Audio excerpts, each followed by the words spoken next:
ఇది మాదిగ జాతి ఆవేదన. భారతదేశానికి స్వాతంత్రం వచ్చి 7.5 దశాబ్దాలైనా ఎర్రకోటపై మువ్వన్నెల జెండా రెపరెపలాడిన కాని మాదిగల రాత మారలేదు. ఊరందరికీ చెప్పులు కుట్టి నడక నేర్పినోళ్లం మేము. కాని మా కాళ్ల కింద మాత్రం భూమి లేకుండా చేశారు.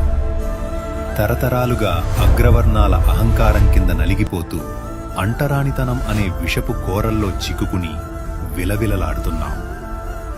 ఈ దేశానికి దిశానిర్దేశం చేసిన మహనీయుడు రాజ్యాంగ నిర్మాత డాక్టర్ బాబాసాహెబ్ అంబేద్కర్కే ఆనాడు అవమానాలు తప్పలేదు. అడుగడుగునా వివక్షను ఎదుర్కొని మాకు హక్కులు కల్పించిన ఆ మహానుభావుడి సాక్షిగా నేటికీ మా పల్లెల్లో పరిస్థితులు మారలేదు. భూమి కోసం అడిగితే దాడులు, ఉద్యోగం అడిగితే ఎటకారం.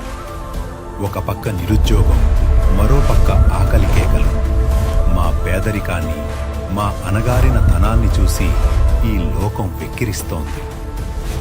మాదిగవాడు అంటే బానిస కాదు, ఈ మట్టిని నమ్ముకున్న బిడ్డ అని మర్చిపోతోంది.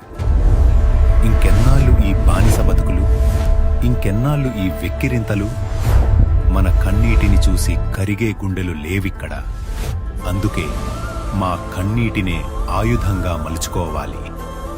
అణిచివేత ఎక్కడుంటే అక్కడ తిరుగుబాటు పుడుతుంది. మాదిగ జాతి గుండె ఘోషను వినిపించడానికి, మా హక్కుల సాధన కోసం పుట్టిందే మాదిగదళ పోరాట సమితి MDPS. అధికారం మాది, హక్కులు మావి అంటూ దళిత జాతి ఆత్మగౌరవం కోసం నినదిస్తున్న గొంతుక మన పెద్దపల్లి శేఖరన్న.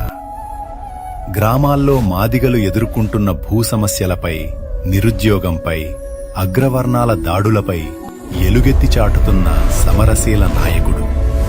రాజ్యాంగం కల్పించిన హక్కులు మాకు దక్కేంతవరకు ఈ పోరాటం ఆగదు అని శపథం చేసిన దీక్షాదక్షుడు. ఇది కేవలం ఒక వ్యక్తి పోరాటం కాదు, ఇది సమస్త మాదిగ జాతి ఆత్మగౌరవ పోరాటం. రండి, పెద్దపల్లి శేఖరన్న అడుగులో అడుగు వేద్దాం. వెక్కిరించిన లోకమే నివ్వెరపోయేలా మన హక్కులను సాధించుకుందాం. జై మాదిగ, జై భీమ్, జై MDPS.